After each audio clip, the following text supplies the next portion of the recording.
আধুনিক উন্নত প্রযুক্তিযুক্ত হসপিটালের অভাব এবং আমাদের বন্ধু শিলাদিত্য, আমাদের সহনাগরিক শিলাদিত্য কিন্তু সেই সমস্যাটাকেই প্রধানভাবে তুলে ধরেছে আমাদের সবার সামনে। এবং আমাদের সবারই লক্ষ্য কিন্তু এই রাজনৈতিক মতাদর্শগুলোকে দূরে সরিয়ে রেখে মূল জায়গাটায়, মূল সমস্যাটায় চলে আসা। আমরা কিভাবে একটা আধুনিক প্রযুক্তিযুক্ত সুবিধাযুক্ত হাসপাতাল পেতে পারি। আমরা যদি এই সমস্যাটার উপর ফোকাস করি তাহলেই আমরা অন্যান্য রাজনৈতিক বিশ্বাস এবং দ্বন্দ্বগুলোকে দূরে সরিয়ে রাখতে পারবো। অনশন ভারতবর্ষ, পরাধীন ভারতবর্ষে দেখেছে, স্বাধীন ভারতবর্ষেও দেখেছে। মহাত্মা গান্ধী এই অনশনকে একটা অন্য উচ্চতায় নিয়ে গেছিলেন।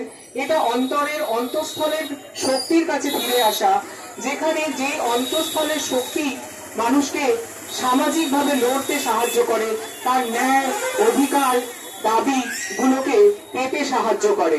শিলাদিত্যর প্রতি আমার অগাধ বিশ্বাস এবং আস্থা। আমাদের সবার লড়াই ওর সাথে থাকবে, ওর পাশে থাকবে, ওর সাথে থাকবে, ওর সাথে আমরা এগিয়ে যেতে চাই এভাবেই। এর আগেও শিলাদিত্য নানা ধরনের সামাজিক কাজকর্ম করেছে, যেগুলো হয়তো কম প্রচারিত হয়েছে। ছেলে মেয়েদের বই খাতা দেওয়া, বিভিন্ন ধরনের আর্থিক সাহায্য দেওয়া, সেগুলোর মাধ্যমে ও জড়িত ছিল। আমরাও নানাভাবে ওর সাথে ছোটখাটো ভাবে কাজ করেছি এবং আমরা আগামী দিনেও এর সাথে এগিয়ে যাব।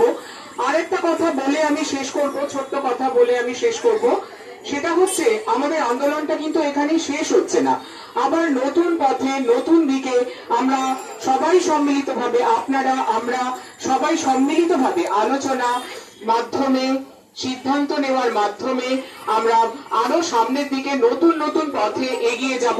এবং আমরা আমাদের শ্যামপুরের নাগরিকরা জাতি, ধর্ম, বর্ণ, বিভিন্ন রাজনৈতিক বিশ্বাসকে দূরে রেখে মূল সমস্যা যেটা আমাদের একটা আধুনিক হসপিটাল, একটা নার্সিং হোম, একটা হসপিটাল পেতে হবে, সেই লক্ষ্যে এগিয়ে যাব।